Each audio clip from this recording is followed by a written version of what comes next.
மட்டக்களப்பு செட்டிப்பாளையம் உவகை மதுபான புனர்வாழ்வு நிலையத்தின் முதலாம் ஆண்டு விழா மற்றும் கௌரவிப்பு நிகழ்வு மட்டக்களப்பில் இன்று இடம்பெற்றது.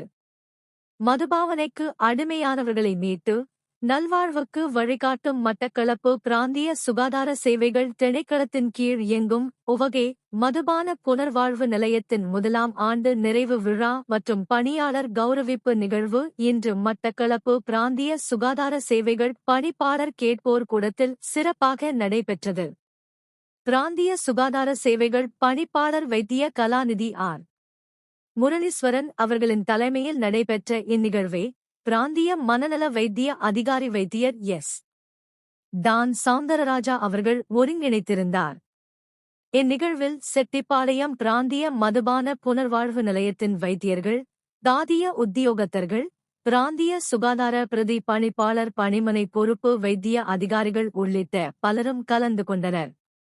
மனநலம் மற்றும் உள சமூக நல்வாழ்வை மேம்படுத்தும் பணிகளில் அர்ப்பணிப்புடன் சேவையாற்றி வரும் நிலையத்தின் பணியாளர்களை ஊக்குவிக்கும் வகையில் அவர்களுக்கு பாராட்டு விருதுகள் வழங்கி கௌரவிக்கப்பட்டன. செட்டிப்பாளையம் பிராந்திய மதுபான புனர்வாழ்வு நிலையத்தின் கடந்த ஒரு வருட கால சேவைகள் மற்றும் அதன் செயல்பாடுகள் குறித்த காணொளி தொகுப்பு இதன்போது காண்பிக்கப்பட்டது. மதுவினால் பாதிக்கப்பட்டவர்களின் வாழ்க்கையில் மறுமலர்ச்சியை ஏற்படுத்தும் நோக்கில் இயங்கும் உவகை நிலையத்தின் முதலாம் ஆண்டு நிறைவானது அதன் பணியாளர்களின் அர்ப்பணிப்பை பறைசாற்றும் வகையில் அமைந்திருந்தமை குறிப்பிடத்தக்கது.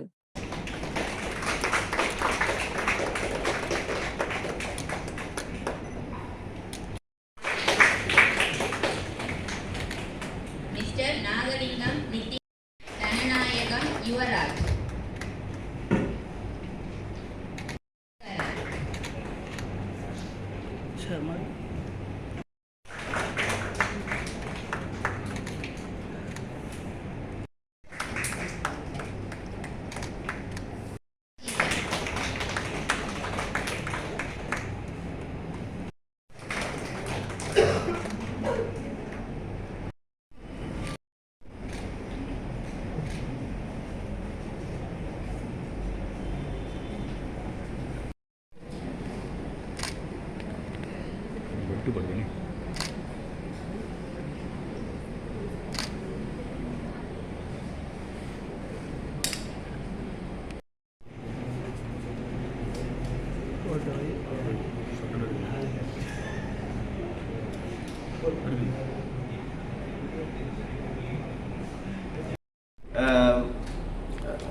மது புனருத்தாரண நிலையம் உவகை என்பதன் முதலாவது ஆண்டு கடந்துவிட்டது.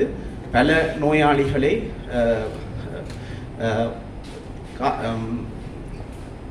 மீட்பு அளித்து புனருத்தாரணம் செய்து தொடர்ச்சியாக கண்காணித்து வந்து கொண்டிருக்கின்றார்கள். இதற்காக நாங்கள் நன்றி செலுத்துகின்றோம். இது உங்களுக்கு ஞாபகம் இருக்கலாம், மிகவும் கஷ்டமான டைமில் எங்களோட மட்டக்களப்பு மிகவும் மதுவுக்கு அடிமையானவர்கள் கூடுதலாக இருக்கின்றார்கள். இந்த நேரத்தில் அந்த குடும்பங்கள் அழிந்து கொண்டு போகிற டைமில் இதுக்காக ஒரு நிறுவ வேண்டும் என்று தொடர்ச்சியான ஆர்டிஎச்எஸின் ஒரு ஊந்துதலாலும் இது ஆரம்பிக்கப்பட்டது. இது உங்களுக்கு ஞாபகம் இருக்கணும், முதல் டாக்டர் சுகுணன் இருக்கக்குள்ள இந்த கட்டடத்துக்கான யோசனைகள் முன்வைக்கப்பட்டு முரளீஸ்வரன் ஐயா தொடர்ச்சியாக மினிஸ்ட்ரியோட கதைச்சு அதுக்கான ஒரு பழைய ஒரு கட்டடத்தை புதுப்பித்து அந்த இடத்தை நீங்கள் போய் பார்த்தீங்கன்னா அப்படியே தெரியும். அது திறந்து வைக்கக்குள்ளேயே நல்ல பண்போட நல்ல ஆரோக்கியத்தோட பணிகளை செய்யக்கூடிய ஒரு இடமாக மாற்றி தந்திருந்தாங்க. அப்போ மிகவும் ஆர்டிஎச்எஸ் நடத்துறதோடு ஏன்னா டிரெக்டர் மென்டல் ஹெல்த் அந்த இடத்தை பார்த்து மிகவும் நல்ல ஒரு இடம் என்று கூறி போனவங்க அதுக்கான ஃபுல்லான சப்போர்ட் தந்திருக்கிறாங்க.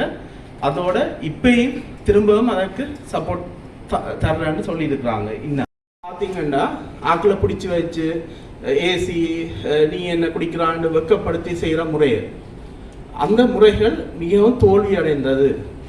இப்போ இருக்கிற முறை நாங்கள் சொல்கிறது ஹார்ம் ரிடக்ஷன் அதாவது கஷ்டத்தை போக்கி வடிவா செய்யணும். அப்போ முதலாவது வந்து ரகசியத்தன்மையை பண்ற, ரெண்டாவது அவங்களோட விஷயங்களை வெளியில போகாம வைக்கிறதோட கம்பேஷனேட், அவங்களுக்கு உரிய சந்தோஷமாக தாங்களே இந்த கஷ்டத்தை இப்படி போக்கிக் கொள்ற ஆட்டோனாமி, தன்னிச்சையா நாங்களே யோசிச்சு செய்யறது. எனக்கு இந்த விஷயங்கள் கட்டித்தனா இப்படி இப்படி செய்தனண்டா நான் முன்னேறி போவேன் என்ற எண்ணத்திலேயும் அவர்கள் வாழக்கூடிய நிலைமையை ஏற்படுத்தி ஒவ்வொருவருக்கும் ஏற்ற சிகிச்சை முறைகளை கையாளுறேன். அடுத்தது எவிடன்ஸ் பேஸ். முதல் இப்படி செய்தான எல்லாம் சே நோன்னு சொன்னாங்க. சே நோன்னு சொன்னா எங்களுக்கு மது வேணாம்னு சொன்னாலே போதும், அந்த மது அணிலிருந்து தப்பிடுவாங்க. இப்ப அப்படியான இதெல்லாம் விட்டு போட்டு இப்ப அவங்களோட எவிடன்ஸ் பேஸ், அதாவது எத்தனையோ ரிசர்ச்சுகள் உலகம் முழுக்க செய்த ரிசர்ச்சுகள், அதுவும் எங்களோட ஆல்கஹால் அடிக்ஷன், மது பாவனைக்கு அடிமையான ஆட்களுக்குரிய இதுகளையும் செய்து கொண்டு வராங்க. ரைட்.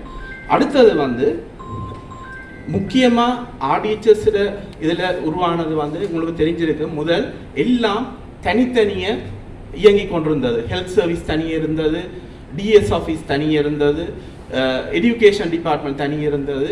இப்போ இதுக்கான சர்க்குலர்கள் இதெல்லாம் தேடி எடுத்து எல்லாரையும் ஒன்றிணைக்கிற கூட்டங்களை நடத்தி ஒரு ஆளை அங்கே எங்களுக்கு ஹாஸ்பிட்டல் ரீதியாக இணைச்சது மட்டும் இல்லாமல் வெளி சமூகத்தோடையும் என்ஜிஓஸோடையும் உதவிகளை பெற்று சமூகத்துக்குள்ள கொண்டே சேர்க்க வேண்டிய இதுதான் கூட நடந்து கொண்டிருக்கு.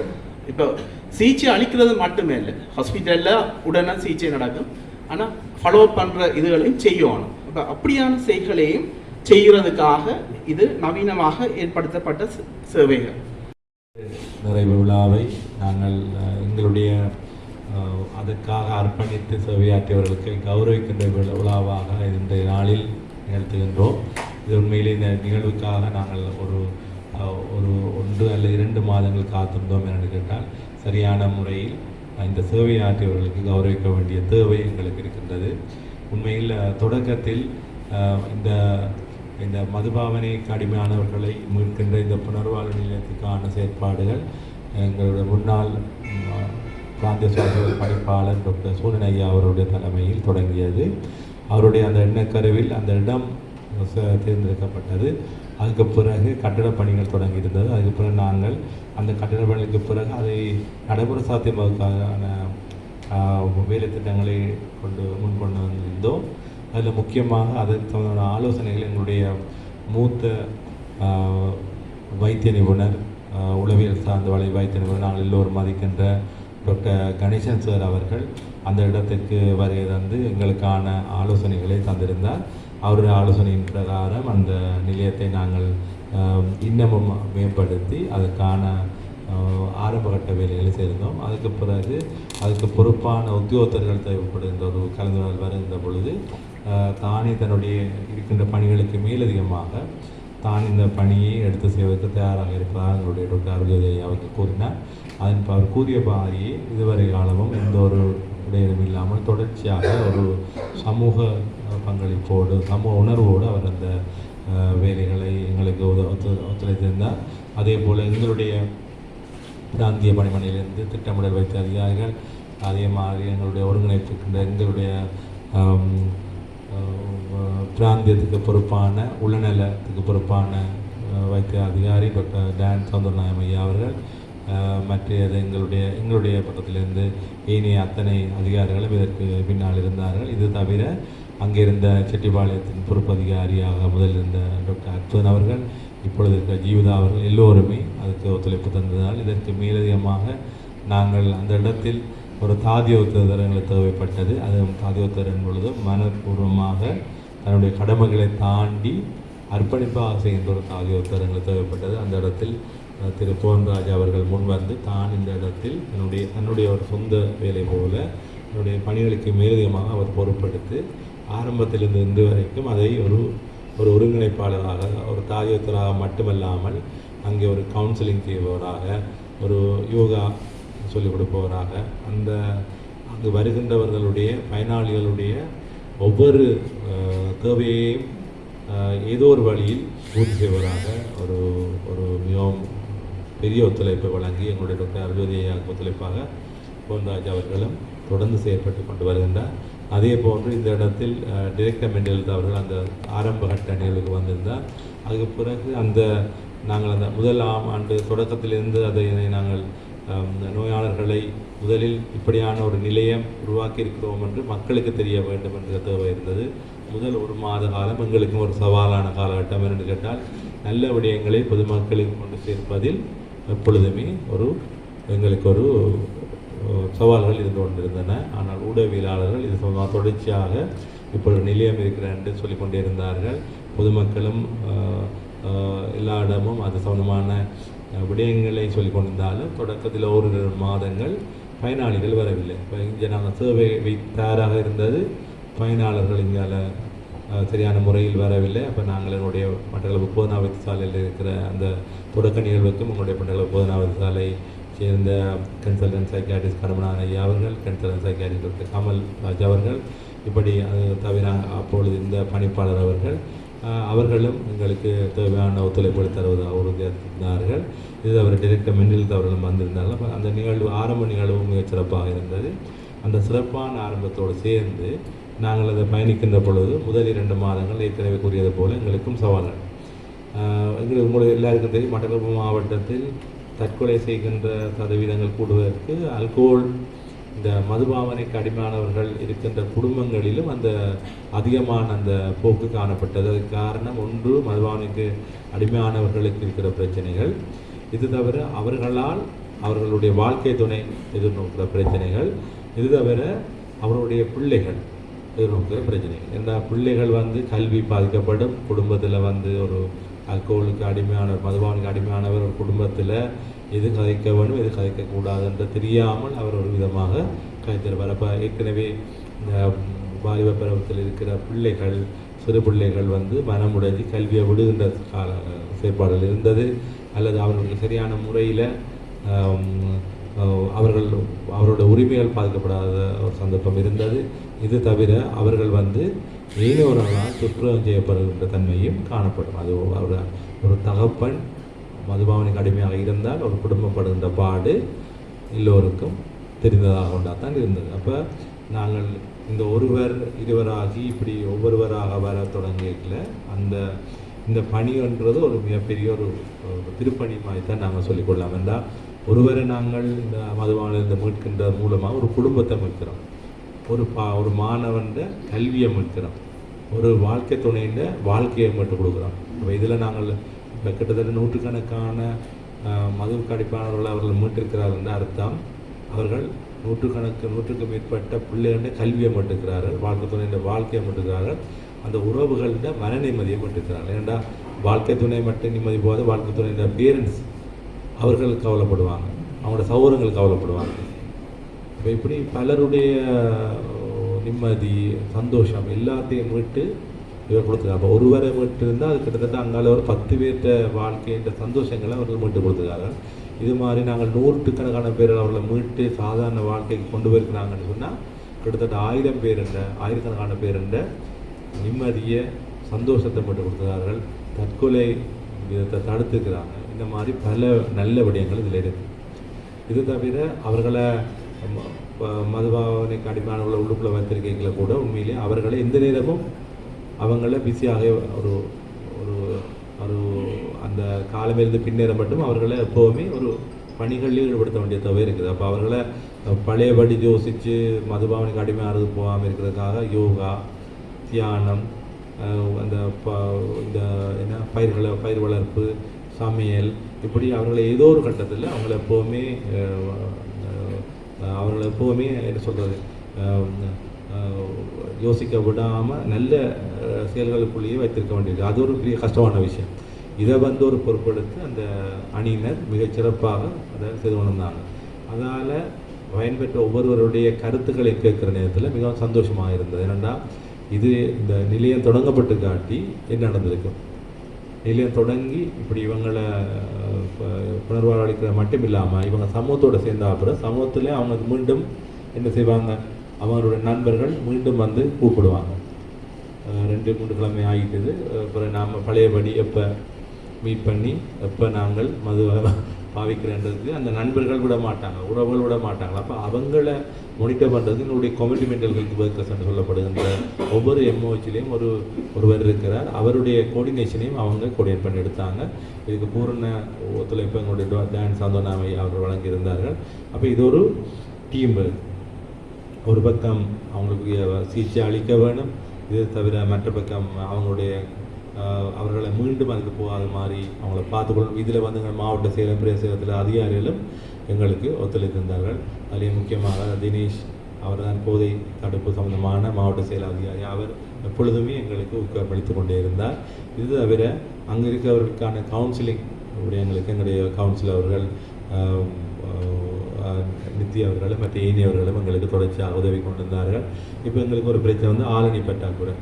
ஏற்கனவே செட்டிபாளையம் பிரதேச வைத்தியசாலை ஆளணி பற்றாக்குறையோடு தான் தன்னுடைய சேவையை வழங்கி கொண்டது. அப்போ இதுக்கு அடுத்தது எப்படி நாங்கள் புது பிரிவுகளை உருவாக்குறது முக்கியமில்லை, அதுக்குரிய ஆளணிகளை உருவாக்குறது மிகவும் சவாலான ஒரு விடயம்.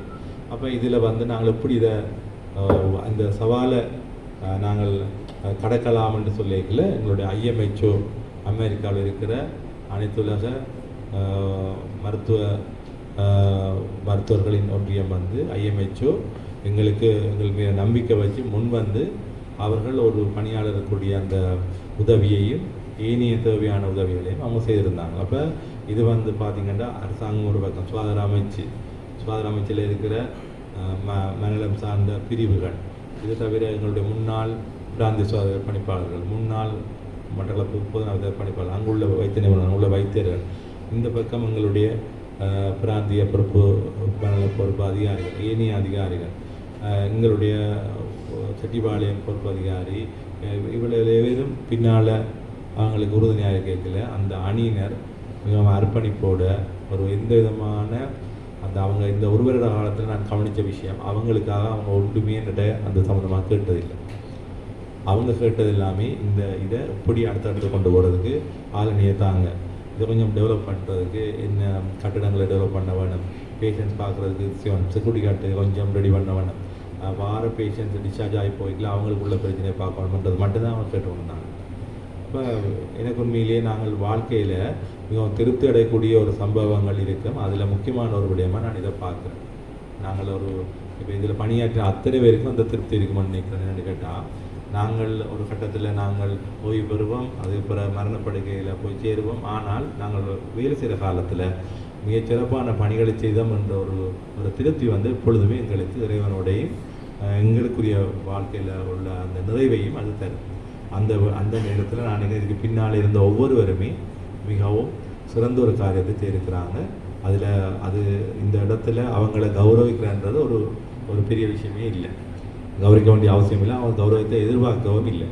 ஆனால் எங்களுக்கு ஒன்று ஒரு கடமை இருந்தது, நல்ல விஷயங்களை மிகவும் மிகவும் அர்ப்பணிப்பான விஷயங்களை செய்கிறவங்கள நாங்கள் ஏதாவது ஒரு விதத்தில் நாங்களும் அவங்கள கௌரவிக்க வேண்டும் என்ற எங்களுக்கு ஒரு கடமை இருக்கிறதே தவிர அவங்க இதை எதிர்பார்க்கவே இல்லைன்னா அவங்க முதல் நாள் தான் அவங்க எதிர்பார்த்து செய்யவும் இல்லை. அவங்கள பொறுத்த மட்டும் பேஷண்ட் அதை சரியான முறையில் வாரவங்க சமூகத்தோட எல்லாம் வந்துட்டால் காணுமன்றது அவங்களோட மைண்டில் இருந்தது.